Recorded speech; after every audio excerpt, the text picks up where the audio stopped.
ओम और नो अब विश्व भर में क्यों उच्चारा जा रहा है? ओम सनातन धर्म की आत्मा है। यह एकाकी शब्द उस अनादि ध्वनि की प्रतिध्वनि है जो सृष्टि के निर्माण के समय प्रतिध्वनित हुई थी। इस कारण इसे शब्द ब्रह्म भी कहा गया है। ब्रह्मांड के निर्माण के समय जो ध्वनि गूंजित हुई थी, ओम की ध्वनि उस गूंज के निकटतम है। जब कोई व्यक्ति एकाग्र मन से इस शब्द का सतत उच्चारण करता है, तो इसकी प्रतिध्वनि की गूंज का स्पंदन उस मनुष्य के शरीर के चारों ओर एक वर्तुल घेरा बना देता है, जिसके फलस्वरूप उस व्यक्ति पर अनुकूल आध्यात्मिक प्रभाव पड़ता है। इसीलिए वैदिक मंत्रों का पहला अक्षर या शब्द ओम से प्रारंभ होता है। इस शब्द के उच्चारण से लयबद्ध तरंगें निकलती हैं, जिनमें सृजन शक्ति होती है और ये मनुष्य को रचनात्मक बनाती हैं। यही कारण है कि अमेरिका, इंग्लैंड, जर्मनी, जापान में लोग इसका उच्चार कर रहे हैं। ओम एक एकाक्षर मंत्र है जिसके पीछे शाब्दिक शक्ति या फिर अकूस्टिक साइंस है। वैज्ञानिक भी अब इस बात की पुष्टि करते हैं कि संसार की सृष्टि के समय एक भीषण ध्वनि पैदा हुई थी, जिसे वे अपनी आधुनिक भाषा में बिग बैंग के नाम से जानते हैं। भारत के मनीषियों ने इस अनादि शब्द की प्रतिध्वनि हजारों वर्षों पूर्व अपनी गूढ़ ध्यानावस्था में सुनी थी, जिसे उन्होंने बाद में समाज के लोगों के कल्याणार्थ मंत्र के रूप में दे दिया। यूं तो ओम शब्द की व्याख्या में बहुत कुछ और लिखा जा सकता है, पर इस शब्द के पीछे जो वैज्ञानिक ट्रूथ और फैक्ट है, मात्र उसके बारे में मुझे ही बताया है।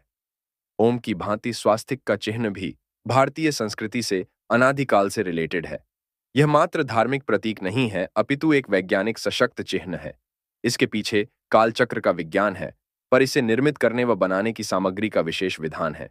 यदि स्वास्तिक चिन्ह विधि के अनुसार और वांछित सामग्री से निर्मित नहीं होगा, तो यह मात्र एक रेखा चिन्ह बनकर ही रह जाएगा।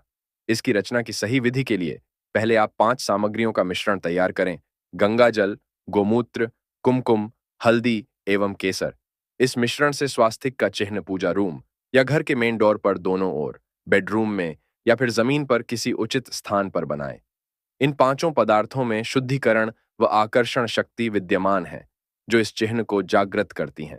वैसे यहां यह बताना प्रासंगिक होगा कि जर्मनी में भी इस चिन्ह का बड़ा महत्व रहा है। नाजी जर्मनी के समय में तो यह उनका राजकीय चिन्ह था।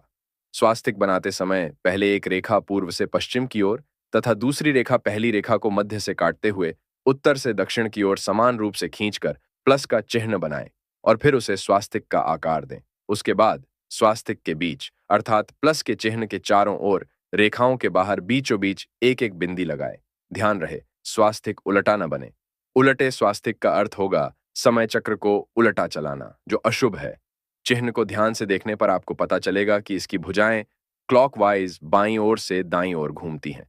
इस प्रकार से बना स्वास्तिक चिन्ह 27 नक्षत्रों की ऊर्जा को एकत्रित कर आपके चारों ओर फैलाता है। स्वास्तिक का चिन्ह बनाकर उस पर आसन बिछाकर बैठने से मन को शांति प्राप्त होती है और ध्यान लगाना आसान होता है, पर शर्त यह है कि स्वास्तिक विधि पूर्वक बना हो। हिंदू और जैन धर्म में आस्था रखने वाले लोग स्वास्तिक का प्रयोग करते हैं। स्वास्तिक शब्द संस्कृत के शब्द स्व प्लस अस्थि के योग से बना है, जिसका अर्थ सौभाग्य और कल्याण है। इसी कारण आजकल इस चिन्ह के साथ शुभ एवं लाभ शब्द लिखे देखे जाते हैं। स्वास्तिक का चिन्ह मोहनजोदड़ो सभ्यता की खुदाई में पाई गई प्रतीक मुद्राओं पर भी अंकित पाया गया है। जैन अनुयायी इसे अपने 7वें तीर्थंकर का प्रतीक मानते हैं और इसकी 4 दिशाओं को मनुष्य के निर्वाण की 4 अवस्थाएं, जबकि हिंदू इनमें 4 पुरुषार्थ, 4 वेद, 4 धाम और 4 देव ब्रह्मा, विष्णु, महेश व गणेश को देखते हैं। शब्द ब्रह्म के अनुसार संसार में जितनी भी सूक्ष्म व स्थूल वस्तुएं हैं, वे सब ध्वनि से ही उत्पन्न हुई हैं। योग सूत्रों का यह मानना है कि इस संसार में 50 मूल ध्वनियाएं हैं। शेष ध्वनियां इन्हीं 50 मूल ध्वनियों से निकली हैं। मूल ध्वनियों को मात्रिक कहते हैं। इन मात्रिकाओं को आर्षि मुनियों ने अपनी ध्यानावस्था में सुना और फिर वाक तत्व या फोनेटिक प्रिंसिपल के आधार पर एक भाषा का निर्माण किया, जिसे उन्होंने संस्कृत नाम दिया। संस्कृत एक ऐसी भाषा है जिसमें मनुष्य के कंठ, दंत, जिह्वा, होंठ व तालु से निकलने वाली सभी ध्वनियों को ज्यों का त्यों शब्दों में लिखा जा सकता है। विश्व की अन्य किसी और भाषा में ऐसा करना संभव नहीं है। संस्कृत भाषा में 51 वर्ण हैं जिन्हें ब्राह्मी लिपि में लिखा जाता है। अन्य भाषाओं की अपेक्षा संस्कृत में यह क्षमता है कि इसमें जैसा बोला जाता है वैसा ही उसे लिखा जाता है। यह क्षमता इस भाषा की वैज्ञानिक आधार पर बनी वर्णमाला कारण है। जब कोई संस्कृत का शुद्ध उच्चारण करता है तो उस मनुष्य के शरीर पर एक अनुकूल प्रभाव पड़ता है। यही नहीं, जो इस भाषा के शुद्ध उच्चारण को सुनते हैं उन पर भी इसका प्रभाव पड़ता है। यही कारण है कि पुराणों में लिखा है कि जो व्यक्ति वेद पुराणों, रामायण व गीता के मूल पाठों का श्रवण करता था उसका भी कल्याण हो जाता था। शायद यही कारण था कि पाश्चात्य गायिका मैडम मडोना ने संस्कृत के उच्चारण को सीखने के लिए एक अल्प अवधि कोर्स बनारस में किया। मडोना का कहना था कि इस भाषा के शुद्ध उच्चारण को सीखने के बाद उसने ऐसा महसूस किया कि संस्कृत शिक्षण के बाद उसे सुनने वाले अधिक प्रभावित हुए। खेद है कि आज संस्कृत एक जीवित भाषा नहीं है।